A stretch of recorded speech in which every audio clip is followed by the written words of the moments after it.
So if you've been struggling to save money, to invest, or maybe pay off debt, this video is for you because in the next few minutes, we're going to figure out a budget plan that makes sense for you regardless of where you are with your expenses. But before jumping in, this video is brought to you by Money Maryland. This is a free online financial literacy app that can help you feel more confident about your finances. Financial literacy is important because it can provide us with the skills and knowledge that we need to manage our money more effectively, which can help us avoid a lot of money traps. Plus, having a solid understanding of how money works can make a lot of things easier. If you need additional help in this area, Money Maryland turns learning into a game and offers a fun and engaging way to increase your knowledge on various financial topics. You can learn about common financial terms, how to be smart with spending, how to earn more, and even how to grow your money. In addition, as you go through the learning modules, you can earn points redeemable for gift cards to your favorite places, and you don't have to purchase anything to receive one. This is a great resource whether you're a parent, a teen, or an adult. So if you're interested, I will include a link below so you can download the app. So the first thing you need to do when figuring out the right budget is to determine your net income. Now you want your budget to get off on the right foot and be as accurate as possible. And for any budget to work, you have to use your income as the starting point for your calculations. Now, one mistake that some people might make is using their gross salary as the starting point. So they might take their annual salary and divide it by 12.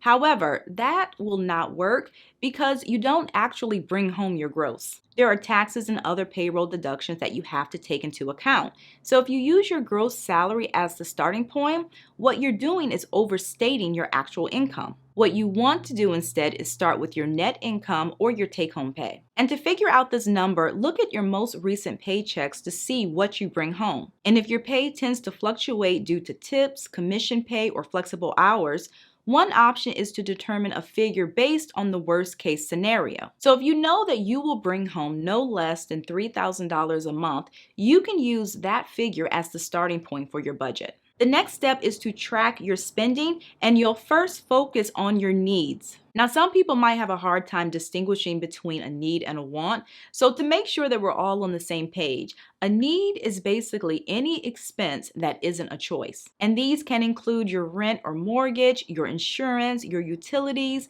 transportation costs, food costs, and even minimum debt payments. You want to pinpoint how much you're currently spending on these expenses each month, and the figures should be as accurate and realistic as possible. So don't guess or estimate, because in most cases, that will result in an understatement. Now, tracking how much you spend on your rent or mortgage, your insurance, and also your minimum debt payments will be easier because these costs tend to remain the same from month to month. But for your variable expenses, such as your transportation, your utilities, and your food, which can change from month to month, what you can do is look at your statements and see how much you've spent on these over the course of maybe 1 to 3 months. That way you can come up with a realistic average. Now, once you have the number, the next step is to determine the percentage of your net income that you're currently spending on needs. And to do this, you'll need to add up or calculate the total cost of all of your needs combined and then divide that number by your take-home pay. And to illustrate, let's say your needs are $2,450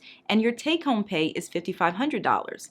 In this scenario, you're currently spending about 44% of your net pay on needs. And this is a very important step because understanding the percentage of income that you're currently spending on needs can help you decide how much to allocate for wants, debt repayment, and savings. One popular budget is the 50-30-20 rule, which involves spending no more than 50% of your take-home pay on needs and 30% on wants, in which case you'll have 20% left for savings and debt repayment. I like this plan because I feel that it can help a person live within their means without depriving themselves. But at the same time, it's not realistic for everyone.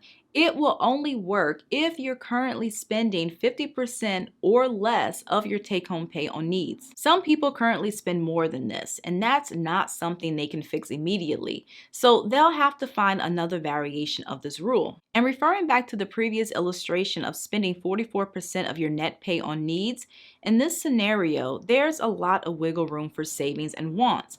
So a realistic budget plan might be a 45-30-25 split. But let's say the numbers were higher, and instead of spending $2,450 on needs, you're spending $3,800. In this case, you're now spending 70% of your net pay on needs, so a 70-20-10 split is more realistic. Once you know what percentage of your income will go to needs, you'll track your spending again, but this time the focus is on your wants. And these include expenses that are a choice, such as recreation and entertainment, eating out, shopping, self-care, subscriptions. Now, your wants are variable, meaning they will change. So you'll need to go through your statements again and write down how much you've spent on items within these categories over the past months. You'll then add up the total costs, and likewise, you'll take that number and divide it by your take-home pay to determine what percentage of your income goes toward these expenses. Now, this is where it gets interesting, because if earlier calculations determine that you are spending 70% of your net pay on needs,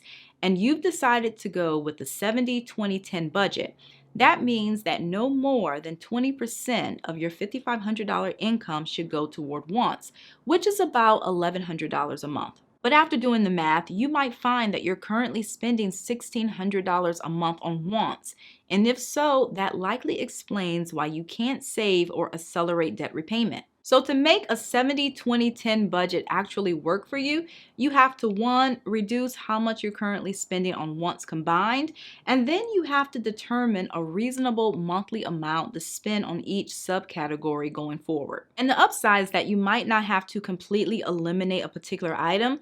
Sometimes it's just a matter of spending less to stay within the percentage. And once you start spending a reasonable percentage of your income on wants, everything else might fall into place, meaning that it'll be easier to pay your bills, to pay off debt, and even save and invest. So that's all that I have for you guys today. Don't forget to like, comment, and share, and also subscribe if you like personal finance and you want to see more videos like this. I typically post every weekend and sometimes during the week. So thank you again for watching, and I'll see you in a few days.